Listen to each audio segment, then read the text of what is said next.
Well, they say if you want to boost the value of your home, invest in a kitchen. Leanne is with Steve Barkhouse to talk about the trends in kitchen renos. Leanne. Michael, we have it all. We have the latest in laminates. We have the magic checklist. But first and foremost, if you are renovating a kitchen, you do, as you mentioned, you get the return on your investment. It's the heart of your home. It doesn't matter how large your home is, Steve. Everyone congregates in the kitchen. They absolutely do, and that's why we're making the kitchens act as more than just a kitchen. They're a congregation place. Why, though, are we focusing on a kitchen renovation now? You'd think this would be a fall project, but you say no, there's a lot of planning that goes into this. Well, you know me, I like to plan everything out really well, but it takes however long it takes to plan it, so maybe a month. It could take a month to plan your kitchen because there's a lot of questions, as I've shown you, to make a decision on. But then it takes 4 to 8 weeks to have the cabinets made, and then we've got to install it. Well, when we're installing it, you don't have a kitchen anymore.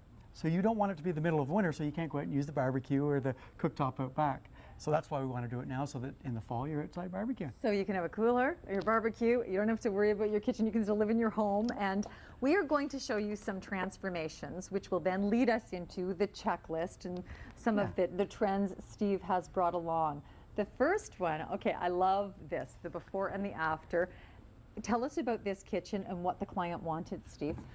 This kitchen included a dining room, a sitting area, and a kitchen. And it was a lady, she's a fantastic cook, very active cook, and wants to get her dream kitchen here. So she wants to have a really usable kitchen. Here's the dream kitchen. Whoa! Yeah. So cabinets to the ceiling. We got rid of the old dark kitchen. We got rid of the California ceiling that was so popular years ago. Put in some LED pots, really brightened it up. That skylight was there, but you couldn't notice it in the other kitchen. You can really kind of see the light fixture is hanging from the skylight in that.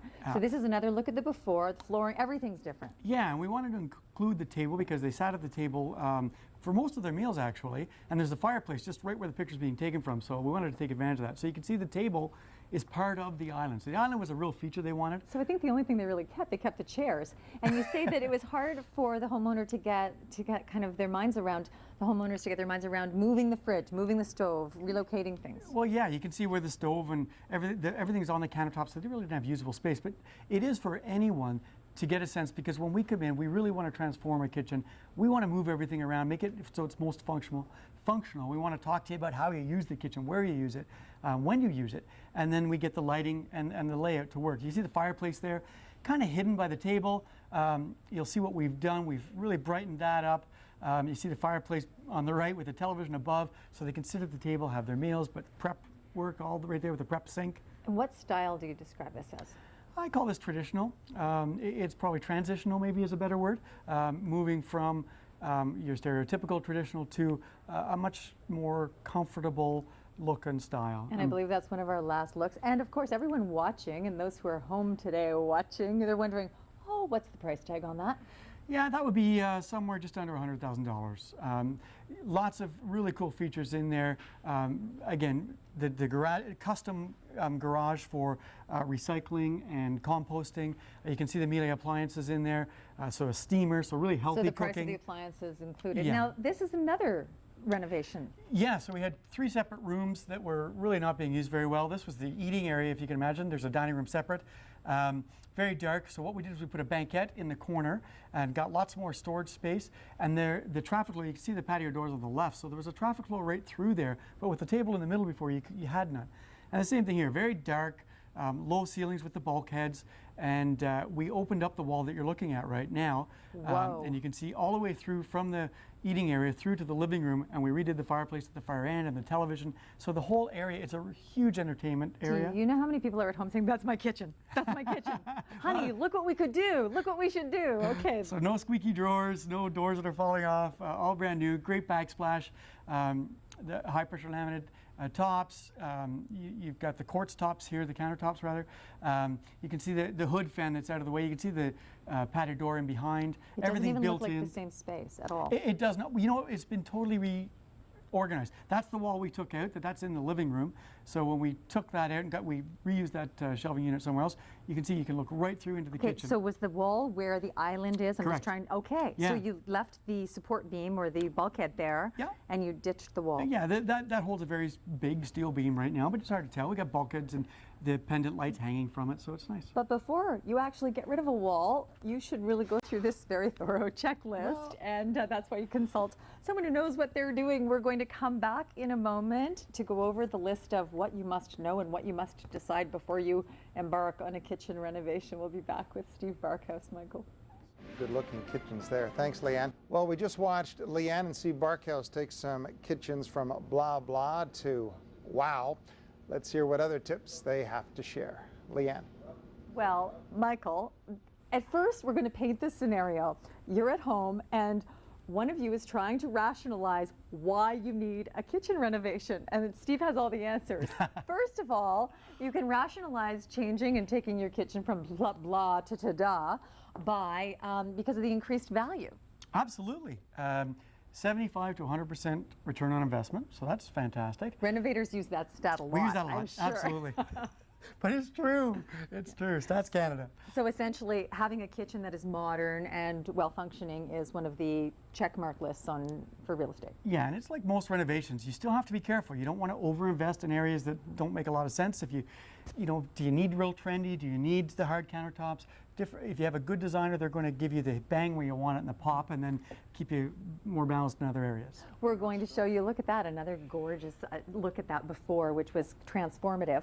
Now we're going to get to some kind of cost and time savings. You say that you actually can save money if you renovate your kitchen.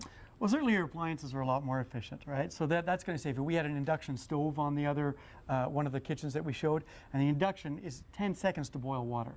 So it really, a power surge gets that water boiling, very, very safe. But yeah, you save money there. And efficiency, right? If your kitchen's much more efficient, you're going to use it more, you're going to eat in the house more, it's more fun to cook, and it's efficient to use. Some people don't like to shop, Steve, so they haven't been out there. Maybe they're, you know, cruising some websites or looking through catalogs or magazines, but you've brought along some trends before we get to the kitchen checklist. Absolutely. The latest in laminates. Now, this is sort of for someone who's a little bit more courageous, but I think you have used this we have in done, a past absolutely. reno that we've shown. Yeah, we just showed it on the second reno there. It has a texture to it, which is kind of nice. So it feels deeper, it feels heavier than more like a real wood. And those stripes are meant to be vertical, because horizontal stripes in a kitchen would make you look wider, wouldn't it? It would. So with this, you can eat as much as you want, and you don't gain any weight. Perfect. So you brought along some other laminates. Yeah, so we've got your textured melamine, so it's to replicate this, but at a lower price point. So that's something that you can use, and then your other melamines, obviously, that cover in. And then we move right over to the acrylic. So now a lot of people, everything, HGTV has made granite countertops sort of the thing that everyone thinks they need to have. There are other choices, and there are nice looks that are really incredibly affordable. So tell us about what this one's a high-pressure laminate. So again, if you could feel it, you could feel it. It feels just like it's a granite top or a silestone. So there's Caesar stone, silestone, all the expensive tops that are out there right now.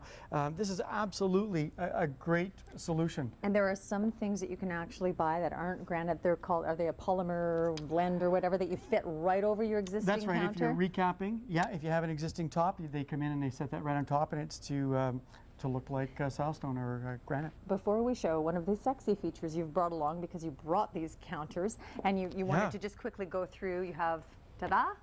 Yeah, high pressure laminate. This is an aluminum base with an acrylic center, so you get all different colors, really, really modern. Looks really, really cool in an apartment. This is the acrylic top, so super easy to clean. They can do all kinds of really neat things with the edges, and then mix the acrylic with, again, the aluminum side. You can feel that it's got the acrylic finish on it. Super easy to keep clean, and you get every color under the rainbow. Greens were popular a couple of years ago. So planning is so key, and you say always respect the triangle. You've mentioned that before. What is the triangle? Yeah, the kitchen triangle is the distance between three objects in the kitchen, so the sink, the stove, and the fridge. And so when you're using those, you want to make sure that you don't have to travel any more than a certain distance. We respect it. We don't follow it exactly, because if you've got 4 people in the kitchen, it's less of an issue than if you have 1 person in the kitchen. We're going to paint a scenario that was probably yours yesterday or over the course of the weekend. You're dealing with the Thanksgiving turkey, or on Thanksgiving, Easter. I meant Easter. You're dealing with your turkey, or you're dealing with lamb, and your hands just dealt with the raw turkey. You've thought of that. Yeah. So you don't want to touch anything. Right. You want to just give that a little hip check. Look at that pop right open. So it's absolutely fantastic. Now, this is all for organic waste or anything that you want to put into the composter or take out to the green bin. It has the handles and everything. And then you want to close it. And soft close. I still haven't touched anything. Nothing. Yeah, wash your hands in the sink above. You're all set to go, especially if you're chopping, cleaning vegetables. It doesn't have to be anything too gooey. What are these? Why have you brought these along? I brought these along. These are the new interiors that we're getting better ideas from Europe now. So everything inside is square edge so that you can get right up to the corner and then you store everything. So everything has its little container to store it in. The nice clean blocks. These are built by Bloom, and I got to thank my friends at Deloria for lending me this. But again, soft closed door. Soft closed doors. Look at the pot drawer that you can reach in, all the storage containers. We're almost out of time, but I want to do the hipster thing with that again. Yeah, okay, that that's was really incredible. cool. So you can just, And you don't even lose space there. You've still got the pull-out drawer above, and you're So all if you were designing your dream kitchen, we haven't even gotten to the checklist, but this is on the amsted.ca website. We have a link on our website. So before you plan, sit down, because you apparently have to know an awful lot about where your plumbing is, your electrical, and what walls you might want to get rid of. Absolutely. Thanks a It's ton, all there. Steve. Michael, you have a great kitchen, Reno. We do indeed. Thanks, Leanne. Some great advice there.